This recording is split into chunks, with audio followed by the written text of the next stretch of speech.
नमस्कार दोस्तों। तो हम लोग कंप्लीट कर रहे थे बीपीएससी प्रीवियस ईयर के जितने भी क्वेश्चन 1992 के बाद से पूछे गए हैं उन सबको हम लोग कंप्लीट कर रहे थे। और जैसा आपको पता भी होगा कि बीपीएससी में प्रत्येक वर्ष जितने भी एग्ज़ाम हुए हैं उसमें जनरली 35 प्लस क्वेश्चन सिर्फ और सिर्फ हिस्ट्री से यहाँ पे होते ही होते हैं। तो इसकी इम्पोर्टेंस काफ़ी अधिक है। पार्ट 1 हिस्ट्री का मैंने ऑलरेडी करा दिया है, आपको नीचे नीचे डिस्क्रिप्शन बॉक्स में इसका लिंक मिल जाएगा। आज हम लोग पार्ट 2 के अंतर्गत हम लोग मध्यकालीन भारत को कंप्लीट करेंगे। लगभग अभी तक देखिए 1992 के बाद से 70 प्लस क्वेश्चन जितना भी पूछा गया है एक सिस्टमेटिक ढंग से संपूर्ण विश्लेषण के साथ हम लोग आज इसे कंप्लीट करेंगे, जो कि बीपीएससी एग्ज़ाम के लिए काफ़ी इम्पोर्टेंट यहाँ पे होने वाला है। पूरा का पूरा लेक्चर ज़रूर देखिए, काफ़ी ही आप लोगों को हेल्प यहाँ से मिलेगी। तो चलिए हम लोग देखते हैं क्वेश्चन नंबर 1। गुलाम वंश का प्रथम शासक यहाँ पे कौन था? तो कुतुबुद्दीन ऐबक था। ध्यान रखिएगा, प्रथम, ठीक है, शासक पूछ रहा है, ना कि यहाँ पे संस्थापक पूछ रहा है। संस्थापक पूछता तो इल्तुतमिश का नाम यहाँ पे आ जाता। तो भारत में गुलाम वंश का प्रथम शासक कुतुबुद्दीन ऐबक, टाइम पीरियड 1206 से लेके 1210 ईस्वी में था। वह ऐबक नामक तुर्क जनजाति था। बचपन में उसे निसापुर के काजी फखरुद्दीन अब्दुल अजीज कुकी ने एक दास के रूप में खरीदा था। काजी ने उसका उचित ढंग से देखभाल की और सभी शिक्षाओं में पूर्ण कराया। ऐबक बचपन से ही अति सुरीले स्वर में कुरान पढ़ता था, जिस कारण वह कुरान खां अर्थात कुरान का पाठ करने वाले के नाम से प्रसिद्ध हो गया। बाद में वह निसापुर से गजनी लाया गया, जहां उसे गोरी ने खरीद लिया, मोहम्मद गोरी ने खरीद लिया। अपनी प्रतिभा, लगन और ईमानदारी के बल पर शीघ्र ही ऐबक ने गोरी पर विश्वास प्राप्त कर लिया। गोरी ने उसे अमीर आखुर के पद पर पदोन्नति कर दिया और यहीं से उसके जीवन का एक नया अध्याय प्रारंभ हुआ। वह दिल्ली का पहला तुर्क शासक था, क्योंकि आपको पता होगा कि इस मोहम्मद गोरी के द्वारा पृथ्वीराज चौहान को तराइन के द्वितीय युद्ध में हरा दिया गया। और तभी से ये जो कुतुबुद्दीन ऐबक है, चूँकि गोरी का दास था, इसकी जो रोल है भारत में धीरे धीरे बढ़ने लगा। यद्यपि वह लाहौर से ही शासन करता था, उसी को भारत में तुर्की राज्य का संस्थापक भी माना जाता है। गोरी की मृत्यु के बाद लाहौर के नागरिकों द्वारा आमंत्रित करने पर वहां पहुंचकर शासन सत्ता अपने हाथ में ले लिया। यद्यपि उसने अपना राज्याभिषेक गोरी के मृत्यु के 3 माह पश्चात जून 1206 में कराया था। ऐबक ने कभी सुल्तान की उपाधि धारण नहीं की। उसने केवल मलिक और सिपाह सलार के पदवियों से ही अपने को संतुष्ट रखा। गोरी के उत्तराधिकारी गियासुद्दीन द्वारा मुक्ति पत्र प्राप्त करने के बाद नियम पूर्वक 1208 ईस्वी में ऐबक को दासता से यहाँ पे मुक्ति मिल गई। तो दासों को उस समय खूब खरीद बिक्री होती थी। और उस समय देखिए जो भी दास बने, मतलब एक स्वामी भक्ति जो होता है वो अलग लेवल का था। मलिक कफूर का आप लोगों ने नाम सुना होगा, जो अलाउद्दीन खिलजी का दास था। ठीक है, बहुत सारी मूवी बन चुकी हैं, उसमें दासों को बहुत अच्छे से दिखाया गया है, जिससे आपका कॉन्सेप्ट ऑल क्लियर होगा कि उस समय वाकई में दास लोग कौन थे। पुरुष भी दास होते थे, महिलाएं भी दास होती थी। नेक्स्ट, कुतुबुद्दीन ऐबक की राजधानी थी, कहाँ पे थी? तो यहाँ पे लाहौर पे, यहीं से वो संचालन कर रहा था। 2.5 दिन का झोपड़ा क्या है? एक मस्जिद है। अपनी उदारता के कारण कुतुबुद्दीन ऐबक इतना अधिक दान करता था कि उसे लाख बख्श मैंने लाखों को देने वाले के नाम से पुकारा गया। फरिश्ता ने लिखा है कि यदि व्यक्ति किसी की दानशीलता की प्रशंसा करते थे तो उसे अपने युग का ऐबक का पुकारते थे। माने इतना अधिक कुतुबुद्दीन ऐबक का नाम हो गया। इसकी एक उपाधि कुरान ख्वां भी थी। ऐबक को साहित्य से अनुराग था और स्थापत्य कला में भी रुचि थी। तत्कालीन विद्वान हसन निजामी और फक्र मुदब्बिर ने उसका संरक्षण प्राप्त था। उन्होंने ऐबक को अपने ग्रंथ समर्पित किए थे। हसन निजामी ने ताज उल मासिर की रचना की। ऐबक ने दिल्ली में कुव्वत उल इस्लाम और अजमेर में 2.5 दिन का झोपड़ा नामक मस्जिद का निर्माण कराया था। उसने दिल्ली में स्थित कुतुब मीनार का निर्माण का कार्य उसी ने प्रारंभ किया। आगे चल के इल्तुतमिश ने इसे पूरा करवाया और आगे चल के अलाउद्दीन खिलजी, ठीक है, उसके बाद मोहम्मद बिन तुगलक जैसे शासकों ने उसका पूरी तरीके से रख रखाव, ठीक है, संरक्षण करवाया।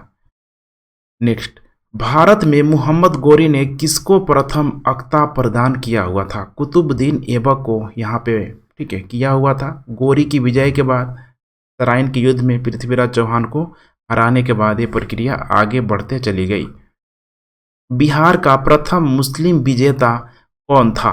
पता ही होगा, बख्तियार खिलजी। काफ़ी इंपॉर्टेंट नाम है बख्तियार खिलजी। कितने बार इसको पूछा जा चुका है यूपीएससी में। तो मोहम्मद गोरी के एक साधारण दास इख्तियारुद्दीन मोहम्मद बिन बख्तियार खिलजी ने 1202 ईस्वी तक बिहार की विजय की तथा नालंदा एवं विक्रमशिला बिहार को तहस नहस करके राजधानी उदंतपुरी पर कब्जा कर लिया।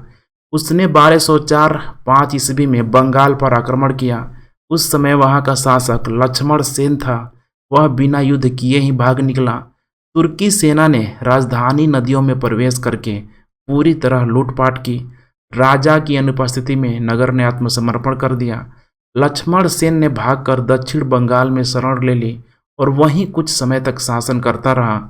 प्रसिद्ध पर्शियन इतिहासकार मिनहाजुद्दीन सिराज ने अपनी पुस्तक तबकात-ए-नासिरी, काफ़ी इंपॉर्टेंट नाम है मिनहाज सिराज इसे बोला गया, बिहार में उसके हमलों के बारे में विस्तार से वर्णन दिया गया है।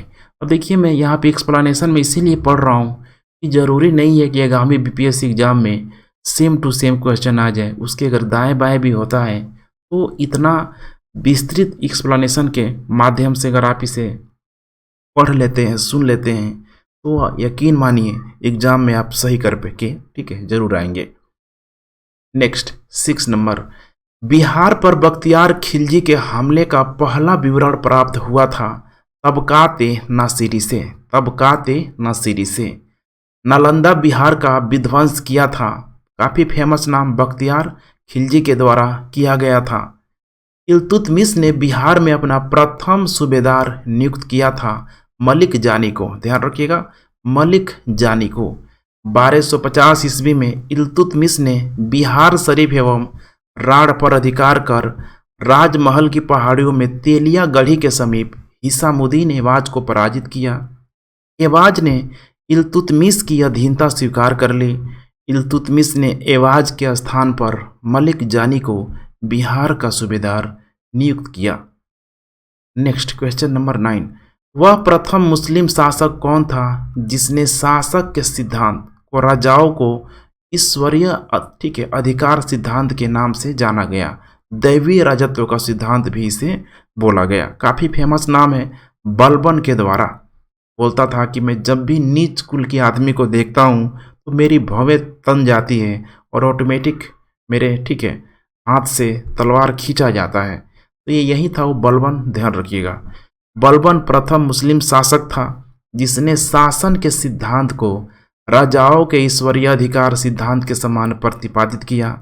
इसके अनुसार सुल्तान पृथ्वी पर ईश्वर का प्रतिनिधि है और उसका स्थान पैगंबर के जस्ट पश्चात, ठीक है, उसी का है।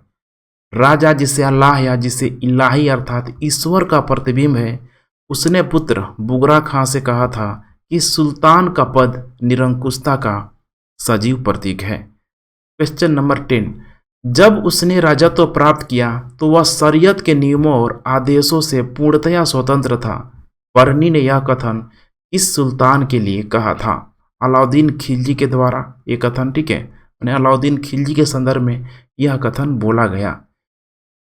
जियाउद्दीन बर्नी ने उक्त कथन अलाउद्दीन खिलजी के लिए कहा है। अलाउद्दीन खिलजी दिल्ली का पहला सुल्तान था जिसने सुल्तान की उपाधि धारण की थी। अब इस सुल्तान की उपाधि को धारण करने के लिए आपको पता होगा कि मुस्लिम धर्म में जो खलीफा का जो पद होता था उसी के तहत इस सुल्तान के पद को ऑथेंटिक, ठीक है, ऑथराइज किया जाता था, जिसने धर्म के पर राज्य का नियंत्रण स्थापित किया। इसी संदर्भ में अपनी नीति की व्याख्या करते हुए वह स्वयं कहता है कि मैं यह नहीं जानता कि कानून की दृष्टि से क्या उचित है क्या अनुचित। मैं राज्य की भलाई अथवा अवसर विशेष के लिए जो उपयुक्त समझता हूँ उसी को करने की आज्ञा देता हूँ। अंतिम न्याय के दिन मेरा क्या होगा मैं नहीं जानता। अलाउद्दीन ने राजपद के विषय में बलबन के विचार को पुनः जीवित किया। वह राज्य की सार्वभौमिकता में विश्वास रखता था, जो पृथ्वी पर ईश्वर का प्रतिनिधि मात्र है। उसने अपनी शक्ति के वृद्धि के विषय में खलीफा की अनुमति लेना आवश्यक नहीं समझा। इसीलिए उसने खलीफा से अपने पद की मान्यता प्राप्त करने के संबंध में कोई याचना नहीं की, बल्कि इसने खुद ही लगा लिया सुल्तान का पद। उसने अपने आप को यामीन उल खिलाफत नासिरी अमीर उल मुमामिन, काफ़ी इंपॉर्टेंट लाइन है, ध्यान रखिएगा, बताया। इस प्रकार अलाउद्दीन दिल्ली का वह पहला सुल्तान था जिसने धर्म को राजनीति में हस्तक्षेप करने नहीं दिया। अलाउद्दीन उलेमा वर्ग के प्रभाव से मुक्त रहा। तो उलेमा वर्ग थे, ठीक है, मुस्लिम जिनको धर्म गुरु बोला गया, अमीर लोग की कैटेगरी में, ठीक है, इनको रखा जाता है। नेक्स्ट, अलाउद्दीन खिलजी के प्रसिद्ध सेनापतियों में किसकी मंगोलों के विरुद्ध लड़ते हुए मृत्यु हो गई? जफर खां की, ध्यान रखिएगा, जफर खां की। अलाउद्दीन का प्रसिद्ध सेनापति जफर खां मंगोलों के विरुद्ध लड़ता हुआ मारा गया, जो अपने समय का श्रेष्ठ और साहसी सेनापति था। जफर खां के शौर्य और भारतीय सेना की निडरता से मंगोल इतने प्रभावित हुए कि वे उसी रात को 30 कोस पीछे हट गए और वापस चले गए। तो काफ़ी इंपॉर्टेंट नाम है, ध्यान रखिएगा, जफर खान, ठीक है। अलाउद्दीन खिलजी के समय, मोहम्मद बिन तुगलक के समय, ये जो उधर मंगोल साम्राज्य था, काफ़ी ये लोग उस समय एक्टिव होते हैं और अपने साम्राज्यवादी विस्तार नीति के तहत, क्योंकि अधिकतर मुस्लिम साम्राज्य को उन लोगों ने अपने अंडर कंट्रोल किया। भारत हिमालय पर्वत हो गया या फिर जो हिंदू कुश की जो पहाड़ियों है उसकी वजह से अपने आप को, ठीक है, बचाता रहा। उसमें काफ़ी कामयाब भी हुआ शासकों की नीतियों की वजह से। नेक्स्ट, रानी पद्मिनी का नाम अलाउद्दीन की चित्तौड़ विजय से जोड़ा जाता है। उनके पति का नाम है राणा रतन सिंह। आप लोगों ने मूवी देखा ही होगा, ठीक है, पद्मावती, ये वही सारी कहानी है। ठीक है, पद्मिनी माने पद्मावती की कहानी का आधार 1540 ईस्वी में मलिक मुहम्मद जायसी द्वारा लिखित काव्य पुस्तक पद्मावत है। इसके अनुसार पद्मिनी चित्तौड़ के राणा रतन सिंह की अत्यंत सुंदर और विदेशु पत्नी थी। अमीर खुसरो ने सुलेमान और रानी सैबा के प्रेम प्रसंग का उल्लेख अपने ग्रंथ में किया था। उसने अपने संकेतों में अलाउद्दीन की समता सुलेमान से तथा पद्मिनी की तुलना सैबा से की थी। संभवतः इसी को आधार मानकर मोहम्मद, ठीक है, मलिक मोहम्मद जायसी ने पद्मावत की रचना की और राणा रतन सिंह की रानी पद्मिनी की, ठीक है, कहानी बनी, इस पे मूवी भी बन गया।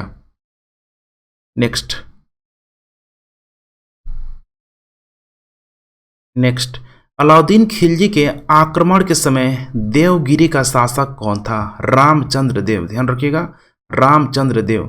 अलाउद्दीन के आक्रमण के समय देवगिरी का शासक रामचंद्र देव था। 1296 ईस्वी में देवगिरी के शासक रामचंद्र देव ने अलाउद्दीन के सफल आक्रमण से बाध्य होकर उसे प्रति वर्ष एलिचपुर की आय भेजने का वादा किया था। एक जगह का नाम है।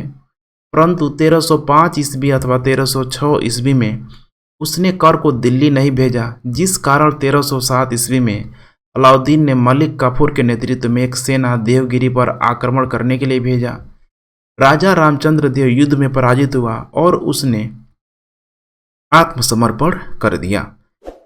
इस सुल्तान के काल में खालसा भूमि अधिक पैमाने पर विकसित हुई। अलाउद्दीन खिलजी के समय, ध्यान रखिएगा, खालसा भूमि बहुत अधिक मात्रा में विकसित हुई।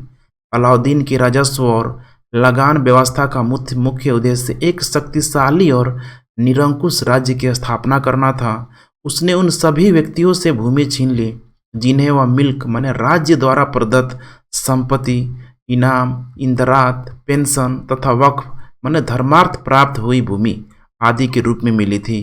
फलतः खालसा भूमि अधिक पैमाने पर विकसित हुई। तो खालसा भूमि पे पूरा का पूरा कंट्रोल, अर्थात यहाँ पे केंद्र का, अर्थात जो शासक होता था उसका होता था। अलाई दरवाजा का निर्माण किस सुल्तान ने करवाया हुआ था? अलाउद्दीन खिलजी के द्वारा इस दरवाजे का निर्माण कराया गया था। कुतुब मीनार के निकट ही करवाया है। इसका निर्माण लाल पत्थर तथा संगमरमर के द्वारा हुआ। यह 1311 में बनकर तैयार हुआ। इल्तुतमिश के मकबरे की तरह इसमें एक चौकोर बड़ा कमरा है जिसकी छत पर एक गुंबद है। इसकी चारों दीवारों में एक मेहराब प्रवेश द्वार है। तो इल्तुतमिश का ठीक है जो कब्र है वो भी आपको कुतुब मीनार के कैंपस में देखने के लिए मिल जाएगा।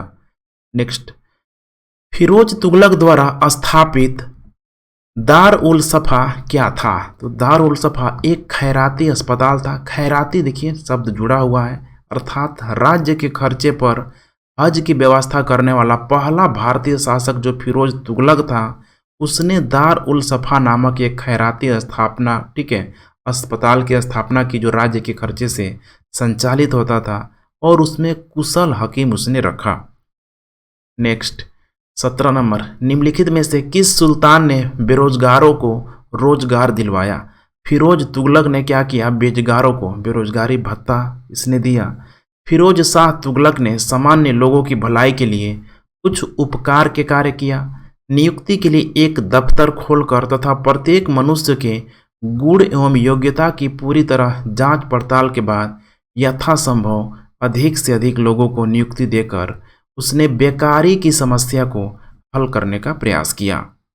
नेक्स्ट, निम्नलिखित में से किस सुल्तान के दरबार में सबसे अधिक गुलाम थे? फिरोज शाह तुगलक के, ध्यान रखिएगा फिरोज तुगलक। तो फिरोजों को दासों का बहुत शौक था। उसने दासों की संख्या संभवतः 1,80,000 तक पहुंचा दी थी। उनकी देखभाल के लिए एक पृथक विभाग का गठन किया गया था। उनके दासों की शिक्षा का पूर्ण ध्यान रखा जाता था। प्रत्येक दास को 10 से 100 टंके के बीच वेतन मिलता था। कभी कभी जागीर भी मिलती थी। फिरोज को यह शौक राज्य के लिए हानिकारक सिद्ध हुआ क्योंकि अब राजस्व का एक बहुत बड़ा भाग इन दासों के खर्चे में दिया जा रहा था। नेक्स्ट, निम्नलिखित में से किस सुल्तान ने फलों की गुणवत्ता सुधारने के लिए उपाय किया? किसने किया? तो फिरोज तुगलक के द्वारा किया गया। फिरोज शाह तुगलक ने बागवानी में अपनी अभिरुचि के कारण दिल्ली के निकट 1200 नए बागान लगवाए तथा अलाउद्दीन के 30 पुराने बागों को फिर से इसने लगवाया। नेक्स्ट, फारसी यात्री अब्दुल रजाक भारत में किस राज्य के शासन काल में आया था? देवराय सेकंड, ठीक है, काफ़ी इंपॉर्टेंट नाम है देवराय सेकंड।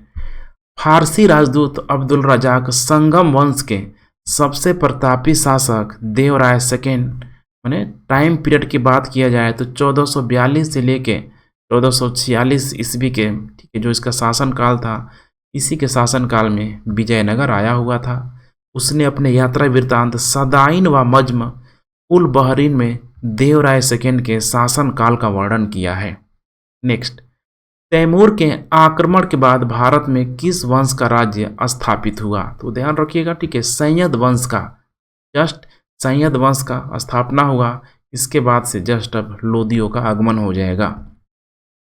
तैमूर के आक्रमण 1398 ने तुगलक शासन को कमजोर कर दिया। 1412 ईस्वी में नसरुद्दीन की मृत्यु के साथ ही तुगलक वंश का अंत हो गया। 1413 ईस्वी में सरदार ने दौलत खां को दिल्ली का सुल्तान चुन लिया, परंतु उसे दौलत खां के सूबेदार खिज्र खान ने पराजित कर दिया। वह तैमूर द्वारा नियुक्त लाहौर का सूबेदार था। तैमूर के आक्रमण के बाद 1414 ईस्वी में उसने दिल्ली पर अधिकार कर एक नए वंश अर्थात सैयद वंश की नींव डाली, जो बहुत लंबे समय तक नहीं चलता है। जस्ट इसके बाद से लोदी वंश का आगमन हो जाएगा। नेक्स्ट, निम्नलिखित में से किस सुल्तान ने एक नगर बसाया जहां अब आगरा है? सिकंदर लोदी के द्वारा यह बसाया गया था। 17 जुलाई 1489 ईस्वी को निजाम खां सुल्तान सिकंदर शाह के नाम से सिंहासन पर बैठा। वह लोदी वंश का महानतम शासक था। 1504 ईस्वी में सिकंदर लोदी ने राजस्थान के शासकों पर नियंत्रण के उद्देश्य से यमुना नदी के किनारे आगरा नामक नवीन नगर बसाया। इसे अपनी राजधानी बनाया। उसने कृषि और व्यापार की उन्नति के लिए प्रयत्न किया। नाप का पैमाना गज ए सिकंदरी उसी के समय में आरंभ किया। उसने निर्धनों के लिए मुफ्त भोजन की व्यवस्था की। उसके समय में योग्य व्यक्तियों की एक सूची बनाकर प्रत्येक 6 माह पश्चात उसके सामने प्रस्तुत की जाती थी। वह शिक्षित और विद्वान था। उसके स्वयं के आदेश से एक आयुर्वेदिक ग्रंथ का फारसी में अनुवाद किया गया। इसका नाम है, इसे एक अंडरलाइन कर लीजिए आप लोग, फिर हंगे सिकंदरी रखा गया। उसके समय में गायन विद्या का एक श्रेष्ठ ग्रंथ लज्जत ए सिकंदर शाही की रचना हुई। सिकंदर लोदी शहनाई, ठीक है, सुनने का बहुत शौक रखता था, अर्थात संगीत का प्रेमी था। वह गुलरुखी उपनाम से कविताएं भी लिखता था। नेक्स्ट, विजयनगर के उस पहले शासक की पहचान करें जिसने बहमनियों से गोवा को छीना। हरिहर सेकेंड है, काफ़ी इंपॉर्टेंट नाम है। 1377 ईस्वी में बुक्का की मृत्यु के बाद, ठीक है, यही बुक्का लोग हैं, हरिहर बुक्का, जिन लोगों के द्वारा, ठीक है, विजयनगर साम्राज्य की स्थापना की गई थी। तो बुक्का की मृत्यु के बाद उसका पुत्र हरिहर द्वितीय, ध्यान रखिएगा हरिहर द्वितीय है, 1377 से लेके 1407 ईस्वी के आसपास जो उसका टाइम लाइन है शासन का, सिंहासन पर बैठा। उसने महाराजा धीराज की उपाधि ग्रहण की। उसने कनारा, मैसूर, तिरुचनापल्ली, त्रिची से बोला जाता है साउथ में, तमिलनाडु में, कांची आदि प्रदेशों को जीता और श्रीलंका के राजा से राजस्व वसूली किया। बहमनी राज्य से भी उसका संघर्ष हुआ। 1377 ईस्वी में सुल्तान मुजाहिद ने उसके राज्य पर आक्रमण किया किंतु सफल नहीं हुआ। हरिहर सेकेंड की सबसे बड़ी सफलता पश्चिम में बहमनी राज्य से बेलगांव और गोवा छीनना था। वह शिव का, ध्यान रखिएगा, ठीक है, यही हम्पी में स्थित विरूपाक्ष मंदिर, ठीक है, काफी उसका उपासक था। नेक्स्ट, विजयनगर के राजा कृष्णदेव राय ने गोलकुंडा का युद्ध किस राजा के साथ लड़ा हुआ था? तो कुली कुतुब शाह, इनको बाद में दक्कन का सुल्तान, ठीक है, माने दक्कन का जो सुल्तान बोला गया था। विजयनगर के राज्य कृष्णदेव राय ने गोलकुंडा का युद्ध गोलकुंडा के सुल्तान कुली कुतुब शाह के साथ लड़ा था। गोलकुंडा में कुतुब शाही वंश की स्थापना कुली कुतुब शाही ने की थी। जब कृष्णदेव राय उड़ीसा के साथ युद्ध में व्यस्त था तब कुतुब शाह ने विजयनगर की सीमा पर स्थित पांगल और गंटूर के दुर्ग पर आक्रमण किया तथा वरंगल, कोंडविंदु आदि के किले को जीत लिया। इसके पश्चात उसने विजयनगर पर आक्रमण करने का प्रयास किया। कृष्णदेव राय और कुतुब शाह के बीच संघर्ष हुआ। कुतुब शाही सेना यहीं पे पराजित हो गई। क्वेश्चन नंबर 25, विजयनगर साम्राज्य के वित्तीय व्यवस्था की मुख्य, ठीक है, विशेषताएं क्या थी? भू राजस्व, ध्यान रखिएगा, भू राजस्व। विजयनगर राज्य को विभिन्न स्रोतों से आय प्राप्त होती थी, यथा भू राजस्व, संपत्ति कर, व्यापारिक कर, व्यवसायिक कर, उद्योगों पर लगाए जाने वाला कर, सामाजिक और सामुदायिक कर तथा अपराधों के लिए आरोपित अर्थदंड। भूमि का भली भांति सर्वेक्षण किया जाता था और उपज का 1/6 भाग भूमि कर के रूप में वसूल किया जाता था। शिष्ट माने भूमि कर नामक कर राज्य की आय का प्रमुख स्रोत था। केंद्रीय राजस्व विभाग को 58वें माने अस्थवन या अथवन कहा जाता था। नेक्स्ट, विजयनगर साम्राज्य का अवशेष कहाँ मिलता है? तो विजयनगर साम्राज्य का अवशेष हम्पी में, ध्यान रखिएगा, हम्पी में मिलता है। तो हम्पी के खंडहर वर्तमान कर्नाटक में अवस्थित विजयनगर साम्राज्य के प्राचीन राजधानी का प्रतिनिधित्व करते हैं। विजयनगर काल में बना विरूपाक्ष मंदिर यहीं पर अवस्थित है। हम्पी यूनेस्को की विश्व विरासत स्थलों की सूची में भी सम्मिलित है। दीवान अर्ज विभाग संबंधित था, किससे था? तो रक्षा विभाग से, ध्यान रखिएगा, रक्षा विभाग से। दीवान आरिज अथवा आरिज मुमालिक सल्तनत काल में सैन्य विभाग का प्रमुख अधिकारी होता था और आरिज मुमालिक का विभाग ही दीवान अर्ज कहलाता था। इस विभाग की स्थापना बलबन ने की थी। 28, शिवाजी की राजधानी कहाँ थी? रायगढ़ उसने बनाया हुआ था। 1674 ईस्वी में शिवाजी ने अपना राज्याभिषेक कराया था तथा छत्रपति की उपाधि धारण की एवं रायगढ़ को अपनी राजधानी बनाया। उस युग के महान विद्वान बनारस के पंडित विश्वेश्वर उर्फ उनका नाम गंगा भट्ट भी बोला गया, इसने उन्हें क्षत्रिय घोषित करते हुए उनका राज्याभिषेक कराया। नेक्स्ट, सरंजामी प्रथा किससे संबंधित थी? तो मराठा भू राजस्व एक प्रथा थी, सरंजामी प्रथा। तो देख पा रहे हैं मराठा काल में सरंजामी प्रथा भू राजस्व प्रशासन से संबंधित थी। इस काल में मराठा जागीरदारों को सरंजामी भूमि उनके निर्वहन के लिए प्रदान की जाती थी। बहमनी राज्य का संस्थापक कौन था? और एक उत्तर हो जाएगा अलाउद्दीन हसन। अलाउद्दीन हसन। तो दक्कन के अमीरान सदाह के विद्रोह के परिणाम स्वरूप मोहम्मद बिन तुगलक के शासनकाल के अंतिम दिनों में बहमनी साम्राज्य की स्थापना हुई। जफर खां, जिसको हसन गंगू बोला गया, टाइम पीरियड शासन की अवधि है 1347 से लेकर 1358 के बीच, नामक एक सरदार ने अलाउद्दीन बहमद शाह की उपाधि धारण करके 1347 में सिंहासन रूढ़ हुआ और बहमनी साम्राज्य की नींव डाली। उसने गुलबर्गा को अपने नव संस्थापित साम्राज्य की राजधानी बनाया तथा उसका नाम रखा आहसानाबाद रखा। अपने साम्राज्य के शासन के लिए इसे चारों तरफ अथवा प्रांतों में विभाजित किया: गुलबर्गा, दौलताबाद, बरार और बिदर। प्रत्येक प्रांत के एक शासक के अधीन था। गुलबर्गा का प्रांत सबसे महत्वपूर्ण था। इसमें बीजापुर भी सम्मिलित था। दक्षिण के हिंदू शासकों को उसने अपने अधीन किया तथा अपने अनुयायियों को पद और जागीर प्रदान करने की नई प्रथा प्रारंभ की। उसने हिंदुओं से जजिया न लेने का आदेश दिया था। नेक्स्ट, निम्नलिखित में से कौन भूमि उत्पाद पर लगने वाले कर को इंगित करता है? तो खराज, खुम्स, उस्र और मुक्तई। तो ध्यान रखिएगा, ठीक है। खराज है, ठीक है, उस्र है और दूसरा है यहाँ पे मुक्तई। खुम्स यहाँ पे नहीं था, ध्यान रखिएगा। तो खराज, उस्र और मुक्तई भूमि पर उत्पाद पर लगने वाला कर था, जबकि खुम्स, खम्स भी बोला जाता है, ध्यान रखिएगा, यह लूट का धन था।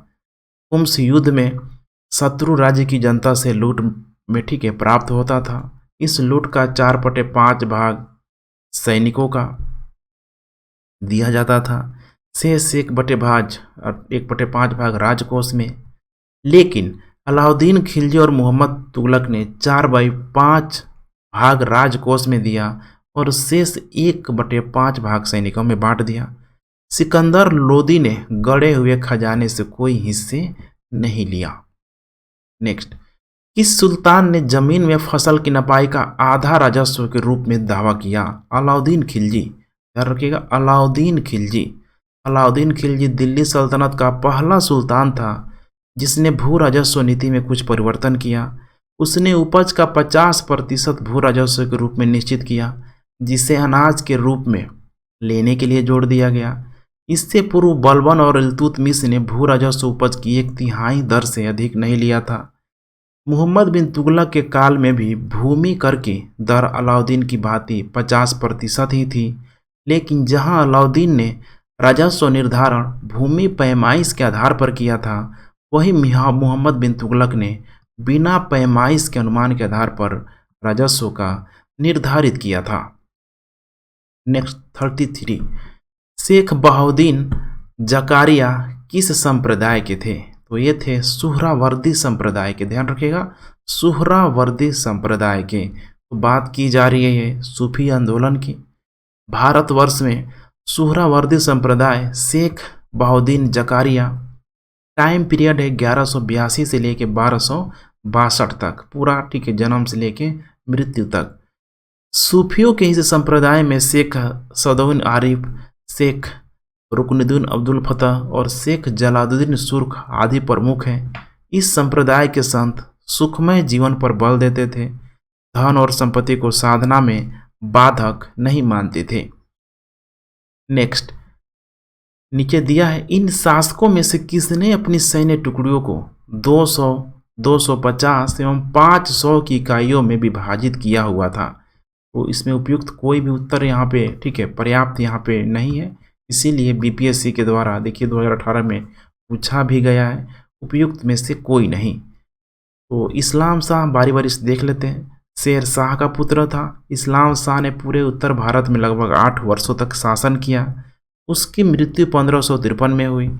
इस्लाम शाह ने अपने सैन्य टुकड़ों को 50, 200, 250 और 500 की इकाइयों में विभाजित किया था। तो ध्यान रखिएगा, शेर शाह के पुत्र इस्लाम, सॉरी, ठीक है, यहाँ पे दिया है इस्लाम शाह, ये वही है शेर शाह, आप लोगों को ध्यान होगा, जिसने, ठीक है, हुमायूं को जो दिल्ली के क्षेत्रों से खदेड़ दिया था।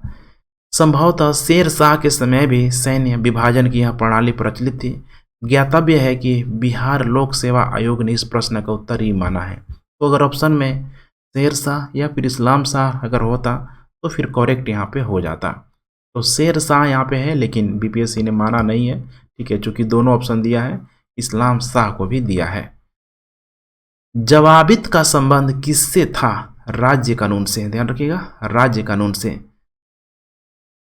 नेक्स्ट, सल्तनत काल के सिक्के टंका, ससगनी एवं जीतल किन धातुओं के बना होता था? तो चांदी, ते ध्यान रखिएगा, चांदी, चांदी और तांबा का।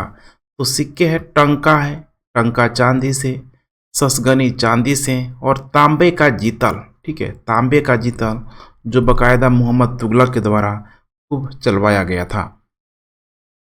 भारत में कागज का प्रयोग कब से प्रारंभ होना शुरू हुआ? 12वीं शताब्दी से शुरू हो गया था, लेकिन विश्व में सर्वाधिक कागज का आविष्कार चीन में हुआ था। भारत में कागज का प्रयोग 12वीं शताब्दी में प्रारंभ हुआ। आशुतोष संग्रहालय कलकत्ता ने 1105 ईस्वी का पेपर संरक्षित किया है, जिसका शीर्षक पंचरक्षा है। काफी इंपॉर्टेंट नाम, पंचरक्षा। यह भारत में कागज का सबसे प्राचीन प्रमाण है। नेक्स्ट, तबकात ए नासिरी के लेखक कौन था? मिनहाज ए सिराज भी बोला गया, मिनहाज उस सिराज, काफ़ी इंपॉर्टेंट नाम है, उसी के द्वारा लिखा गया, जो सुल्तान नसरुद्दीन को समर्पित किया गया है। यह ग्रंथ 23 अध्याय में है। रॉबर्टी ने इसका अंग्रेजी में अनुवाद किया। इस पुस्तक में मोहम्मद गोरी की भारत विजय का प्रत्यक्ष वर्णन मिलता है। ज्ञातव्य है कि मिनहाज प्रथम इतिहासकार है जिसने यह कहा था कि कुतुबुद्दीन ऐबक ने अपने नाम की मुद्राएं प्रसारित की और खुतबा पढ़वाया। नेक्स्ट, सभी भक्ति संतों के मध्य एक समान विशेषता की कि उन्होंने अपनी, ठीक है, वाणी को उसी भाषा में लिखा जिसे उनके भक्त समझते थे। करेक्ट उत्तर हो जाएगा यही ए। तो भक्ति आंदोलन के संतों का आचार बहुत ऊंचा था। अलवार नयनार संतों का आप लोगों ने नाम सुना होगा। उसमें से बहुत से देश का भ्रमण किया, कई प्रकार के लोगों से मिले जिनके विचार भिन्न थे। उन संतों ने साधारण लोगों की भाषाओं को उन्नत करने में अपना योगदान दिया। उन्होंने हिंदी, पंजाबी, बंगला, तेलुगु, कन्नड़, तमिल भाषाओं की उन्नति में बहुत योगदान दिया।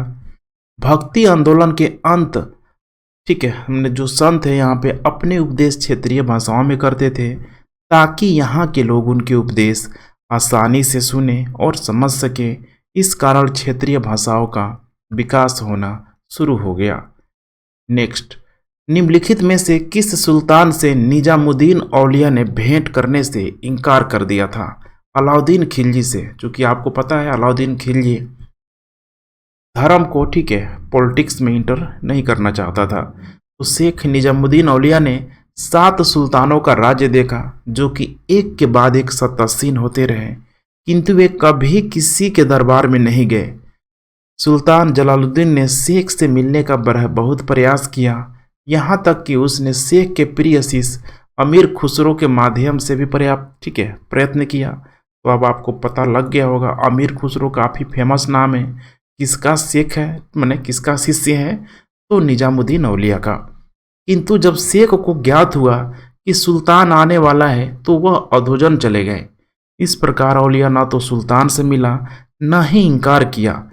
दूसरी तरफ जब अलाउद्दीन ने उनसे मिलने की आज्ञा मांगी तो शेख ने उत्तर दिया कि मेरे मकान के 2 दरवाजे हैं। यदि सुल्तान एक के द्वार, ठीक है, मैंने आएगा, एक द्वार के द्वारा अंदर आएगा तो मैं दूसरे के द्वारा, ठीक है, बाहर चला जाऊंगा। उन्होंने अलाउद्दीन से मिलने से इनकार कर दिया। वे महबूबे इलाही के नाम से प्रसिद्ध थे। नेक्स्ट, 12 मासा की रचना किसने की? किसने की? मलक, ठीक है, मलिक मोहम्मद जायसी के द्वारा इसकी रचना की गई। इसके अलावा कुछ और भी है, पद्मावत, अखरावत तथा आखिरी कलाम में से पद्मावत का हिंदी साहित्य में महत्वपूर्ण स्थान है। पानीपत के युद्ध में बाबर की जीत का मुख्य कारण क्या था? तो उसकी सैन्य कुशलता सबसे इम्पोर्टेंट थी, जिसमें पानीपत के युद्ध में, ठीक है, बाबर ने इब्राहिम लोदी को हरा दिया। तो पानीपत की पहली लड़ाई 21 अप्रैल 1526 ईस्वी को बाबर के साथ हुआ था, जिसमें, ठीक है, बाबर मने और इब्राहिम लोदी के बीच हुआ, जिसमें अपनी सैन्य कुशलता के बल पर बाबर ने विजय प्राप्त की। बाबर की सैन्य संख्या लोदी सेना से कम थी, फिर भी उसकी कुशल सैन्य नीति के चलते विजय श्री ने उसका वरण किया, अर्थात बाबर का।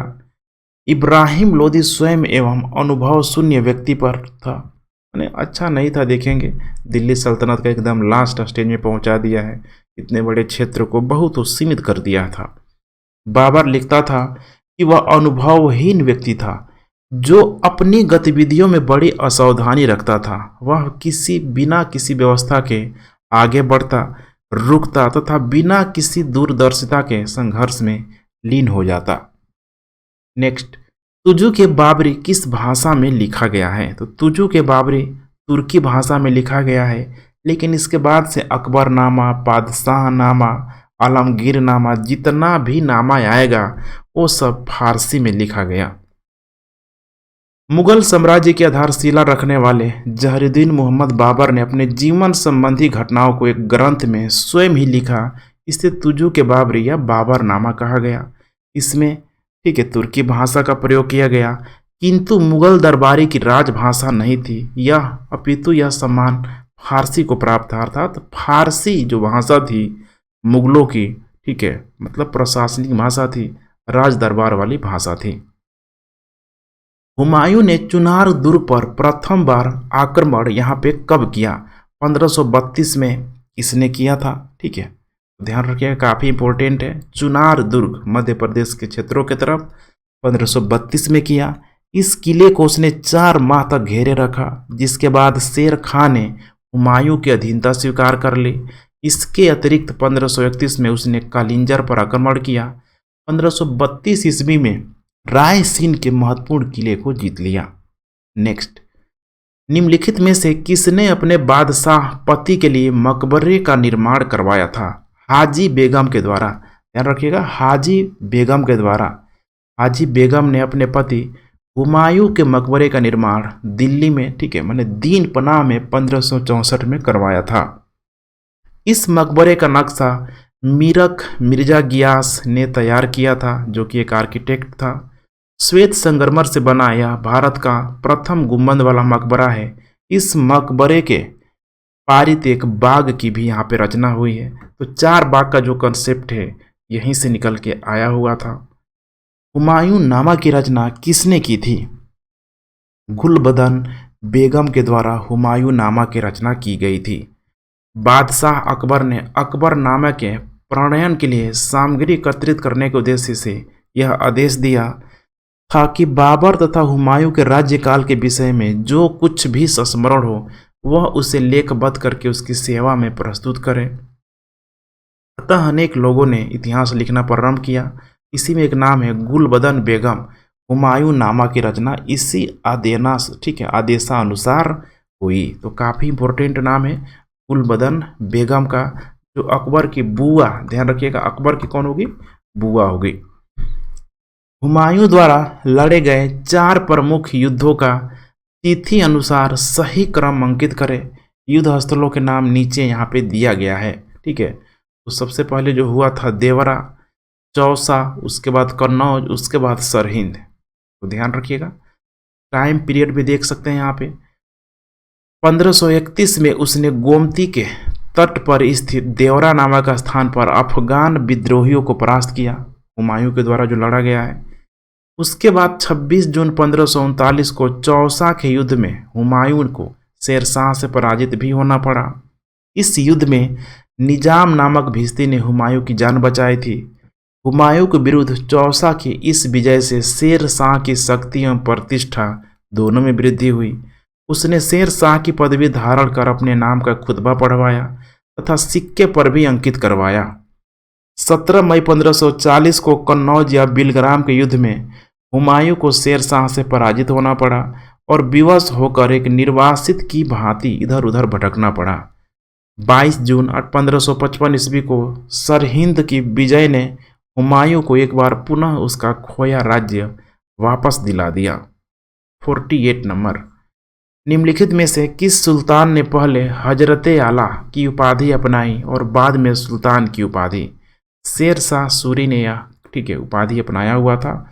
1529 में बंगाल के शासक नुसरत शाह को पराजित करके शेर शाह ने हजरत आला की उपाधि धारण की। 1539 में चौसा के युद्ध में हुमायूं को पराजित करके उसने शेर शाह की उपाधि धारण की तथा अपने नाम का खुतबा पढ़वाया और सिक्का चलवाया। नेक्स्ट, हल्दी घाटी के युद्ध में महाराणा प्रताप की सेना के सेनापति कौन थे? उस समय महाराणा प्रताप के सेनापति था हकीम खान। ध्यान रखिएगा, हकीम खान। हल्दी घाटी का युद्ध 1576 में महाराणा प्रताप और मुगल सेनापति मानशाह एवं आसफ खां के मध्य लड़ा गया था। तो ये सब अकबर की नीति थी, चाल थी। उसने मान सिंह को, जो कि एक क्षत्रिय शासक था, क्षत्रियों को क्षत्रिय से लड़ा दिया। राजपूत योद्धाओं के अलावा राणा की सेना के अग्रभाग का नेतृत्व अफगानों की एक टुकड़ी के साथ हकीम खां शुरू कर रहा था। राणा की सेना में भीलों को भी एक छोटी सी टुकड़ी शामिल थी। यह राणा के मुगलों के साथ आमने सामने की आखिरी मुठभेड़ थी। आगे उसने छापामार युद्ध का अर्थात गुरिल्ला युद्ध का सहारा लिया। निम्नलिखित में से किस मुस्लिम शासक ने तीर्थ यात्रा कर को समाप्त कर दिया? अकबर ने, जो जजिया जो कर था इसे समाप्त कर दिया था। आगे चल के जहांगीर उसको औरंगजेब पुनः उसको लगा देगा। मुगल शासन व्यवस्था को स्थापित करने का श्रेय अकबर को है। उसने केंद्रीय शासन व्यवस्था तथा बादशाह के पद और अधिकारों एवं कर्तव्यों की व्याख्या की। उसका प्रांतीय शासन, उसकी लगान व्यवस्था, उसकी मुद्रा व्यवस्था, उसकी मनसबदारी व्यवस्था आदि सभी को उसके समय में सफलता प्राप्त हुई। वह उसके उत्तराधिकारियों के लिए आधार स्वरूप बनी। अकबर प्रथम मुस्लिम शासक था जिसने हिंदू और मुसलमानों को निकट लाने का प्रयास किया। अपनी उदार धार्मिक नीति के अंतर्गत उसने 1562 ईस्वी में दास प्रथा, 1563 में तीर्थ यात्रा कर तथा 1564 में जजिया कर को समाप्त कर दिया। अपने सामाजिक सुधार के अंतर्गत उसने बाल विवाह एवं सती प्रथा को रोकने का प्रयत्न किया। अतः अकबर की लोकप्रियता के कारणों में उपरोक्त चारों बिंदुओं को सम्मिलित यहाँ पे किया जा सकता है। अकबर ने बंगाल तथा बिहार को मुगल साम्राज्य में कब मिलाया? 1576 में इसने बंगाल तथा बिहार को मिला लिया। इसमें सुलेमान करारानी की मृत्यु के बाद उसका पुत्र दाऊद खां गद्दी पर बैठा। दाऊद खां ने अपने आप को स्वतंत्र घोषित कर पटना के मुगल किले पर आक्रमण किया। अकबर ने मुनीम खां को दाऊद पर आक्रमण करने तथा बिहार को जीतने का आदेश दिया। मुनीम खां ने दाऊद को एक युद्ध में पराजित किया तथा 1574 ईस्वी में बिहार पर मुगलों का आधिपत्य हो गया। पराजित होने के बाद दाऊद बंगाल भाग गया, किंतु 12 मार्च 1576 को टोडरमल मुजफ्फरपुर खां टोडरमल मुजफ्फर खां एवं हुसैन कुली खान ने मिलकर दाऊद को पूर्णतः पराजित किया। इस प्रकार 1576 ईस्वी में बंगाल तथा बिहार को पूर्ण रूप से मुगल साम्राज्य में मिला लिया गया। नेक्स्ट, भारत में किसके शासनकाल में इंग्लिश ईस्ट इंडिया कंपनी का गठन हुआ? अकबर के समय यह हुआ था। दिसंबर 1599 में लंदन में कुछ व्यापारियों ने लॉर्ड मेयर की अध्यक्षता में एक सभा का आयोजन किया। इसमें पूर्वी द्वीप समूह के साथ व्यापार की योजना तैयार की। इन व्यापारियों ने पूर्व के कई देशों के साथ व्यापार करने के आशय से 1599 में एक कंपनी का गठन किया गया।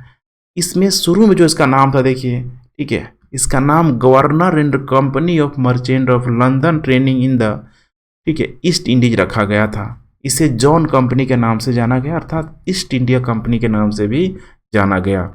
तो इस दौरान भारत का उस समय अगर शासन देखें तो अंग्रेज भले नहीं आए थे भारत पे, लेकिन भारत पे जो शासन किसका था? अकबर का था। नेक्स्ट, इत्मादुल्लौला का मकबरा आगरा में किसने बनवाया था? तो नूरजहां ने बनवाया था। इत्मादुल्लौला का मकबरा नूरजहां ने 1622 से लेकर 28 ईस्वी के मध्य में अपने पिता की मृत्यु के बाद बनवाया। यह आगरा में यमुना नदी के तट पर स्थित एक अत्यंत अलंकारिक इमारत है। यह चतुर्भुजाकार मकबरा बेदाग सफ़ेद संगमरमर का बना ऐसा पहला मकबरा है जिसमें बड़े पैमाने पर संगमरमर का प्रयोग किया जाता है तथा अलंकरण के लिए इस्लामिक भवनों में पहली बार पितरा दुरा माने संगमरमर में सोने तथा कीमती पत्थरों की जड़ावट एक गजब कॉम्प्लेक्स, ठीक है, देखने में बहुत सुंदर होता है, बहुत जटिल होता है, शैली का प्रयोग किया गया। मध्यकाल में बटाई शब्द का अर्थ क्या था? लगान निर्धारण करने का तरीका था। उत्तर हो जाएगा बी। तो मध्यकाल में बटाई शब्द का तात्पर्य लगान निर्धारण की एक पद्धति थी जिससे वास्तविक उपज का बंटवारा राज्य और कृषक के बीच होता था। शेरशाह सूरी ने लगान निर्धारण के लिए 3 प्रणाली अपनाया था, नस्क या मुक्ताई अथवा कनकूत, दूसरा था नकदी अथवा जब्ती, तीसरा था गल्ला बक्सी या बटाई। बटाई भी 3 प्रकार की होती थी, खेत बटाई, लंक बटाई और रास बटाई। नेक्स्ट, दास्तान अमीर हमजा का चित्रांकन किसके द्वारा किया गया? अब इसमें स्टार मार्क यहाँ पे लगाया गया है। आइए थोड़ा एक्सप्लेनेशन देख लेते हैं। अकबर ने अनेक ग्रंथों को चित्रित करवाया जिसमें सर्वप्रथम दास्तान अमीर हमजा है। यह हुमायूं के काल में चित्रित होना आरंभ हुआ और अकबर के शासनकाल में पूर्ण हुआ। बदायूनी और शाहनवाज खां के अनुसार इसे तैयार करने में लगभग 15 वर्ष लगे थे और पहले सैयद अली तथा बाद में अब्दुस्सद की देखरेख में प्रायः 50 चित्रकारों ने इसे तैयार करने में हिस्सा लिया। इसमें करीब 1200 चित्र हैं। सभी चित्र 27 बाई देख सकते हैं 20 फीट आकार वाले असामान्य रूप से लंबे चौड़े यहाँ पे फोलियो के एक तरफ यहाँ पे चिपकाए हुए थे। यह फारसी ग्रंथ नायक, सॉरी इंच का सिंबल है, ठीक है, फीट मैंने बोल दिया। यह ग्रंथ फारसी नायक अमीर हमजा मोहम्मद साहब के वीरतापूर्वक कारनामों का उल्लेख करता है। नेक्स्ट, यूरोपीय चित्रकारी का प्रवेश किसके दरबार में हुआ? अकबर के दरबार में यूरोपीय चित्रकारी का, ठीक है, प्रवेश हुआ। इसमें 2 व्यक्तिगत विशेषता थी, व्यक्ति विशेष का चित्रण और दृश्य में आगे दिखने वाली वस्तु को छोटे आकार में बनाना। दसवंत और बसावन प्रसिद्ध चित्रकार मुगल सम्राट के राज दरबारी थे। काफी इंपोर्टेंट नाम है, ठीक है, दसवंत और बसावन अकबर के। दसवंत और बसावन अकबर कालीन चित्रकार थे। दसवंत जो एक कहार का बेटा था, इसके काम से अकबर इतना प्रभावित हुआ कि उसने इसे अपने समय के अग्रणी चित्रकार बनाने में सहयोग दिया, किंतु बाद में यह महान चित्रकार मानसिक रूप से विक्षिप्त हो गया। 1584 ईस्वी में इसने आत्महत्या कर ली। अकबर कालीन चित्रकारों के और भी नाम हैं, ठीक है। अबुल फजल ने अपनी पुस्तक आईने अकबरी अकबरनामा का एक तीसरा पार्ट है, इसमें लिखा है दसवंत, बसावन, केसरलाल, मुकुंद, मिस्कन, फारूक, कलम, माधव, जगन्नाथ, महेश, खेमकरण, तारा, सांवल और हरिवंश आदि है। जब्ती प्रणाली किसकी उपज थी? अकबर की, ध्यान रखिएगा, अकबर की। अकबर के शासन में भू राजस्व वसूली के लिए जब्ती प्रणाली का प्रचलन हुआ, जो भूमि सर्वेक्षण, भू राजस्व निर्धारण के लिए दस्तूरुल अमल तथा जाब्ती खासरे की तैयारी पर आधारित थी। साम्राज्य के अधिकतर भूभाग में यही प्रणाली प्रचलित थी। यह कथन किसका है? अकबर के शासन में इलाहाबाद में 40 स्तंभ युक्त मंजिल के निर्माण में 5000 से 20,000 लोगों ने 40 साल तक काम किया। इसका कथन है, ये कथन है विलियम फिंच का। इसके अनुसार इलाहाबाद स्थित पैलेस ऑफ 40 पिलर्स के निर्माण में 40 वर्ष लगे और इसके निर्माण हेतु 5000 से 20,000 लोगों ने काम किया। कश्मीर का अकबर नाम से प्रसिद्ध सुल्तान था, जिसका नाम था सुल्तान जैनुल आबिदीन। अकबर के समान धर्म सहिष्णु एवं सामाजिक कार्यों के लिए सुल्तान जैनुल आबिदीन को कश्मीर का अकबर कहा गया। उसने संस्कृत के अनेक महत्वपूर्ण ग्रंथों का अनुवाद कराया तथा श्री भट्ट और मंसूर बिन अहमद जैसे वैद्यों को संरक्षण प्रदान किया। 2 अस्पा एवं सिंह अस्पा प्रथा किसने शुरू किया? जहांगीर के द्वारा ये शुरू किया गया। तो इसमें क्या है, तो इसके अंतर्गत बिना जात पद बढ़ाए ही मनसबदारों को अधिक सेना रखना पड़ता था। तो जो ये जात है, सवार है, जात पद को निर्धारित किया जाता था, ओहदा को निर्धारित करता था। अब ये जो मनसबदार होते थे, ठीक है, ये इनको कई कैटेगरी में आप बांट सकते हैं। इनका डिफाइन इनके वेतन से, इनके ओहदे से और इनके अंतर्गत, ठीक है, सवार पद से होता था, जो कि घुड़सवार रखते थे उसके द्वारा, ठीक है, निर्धारित होता था। तो 2 अस्पा, इसमें मनसबदारों को अपने सवार पद के 2 गुने घोड़े रखने पड़ते थे। सिंह अस्पा में इस पे मनसबदार को अपने सवार पद के 3 गुने घोड़े रखते हुए। तो देखिए अब सिंह अस्पा का वैल्यू अधिक होगा 2 अस्पे से। ईरान के शाह और मुगल शासकों के बीच झगड़े की जड़ क्या थी? सबसे इंपॉर्टेंट था कंधार। सफाविद लोग हैं उधर, ठीक है, ध्यान रखिएगा। तो कंधार राज्य ईरान के शाह और, ठीक है, मुगलों के बीच, ये जो शाह है यही है सफाविद, जो कि बाद में, ठीक है, वो यहीं से वहाँ पे सिया मुसलमानों का धीरे धीरे गढ़ होते चला गया। क्योंकि कंधार को अपने हाथ में रखना मुगल शासक तथा ईरान के शाह के लिए प्रतिष्ठा का विषय बन गया। दोनों शासकों की साम्राज्यवादी योजनाओं को कार्यान्वित किया जाना बहुत कुछ कंधार को अपने हाथों पर निर्भर रखने पर करता था।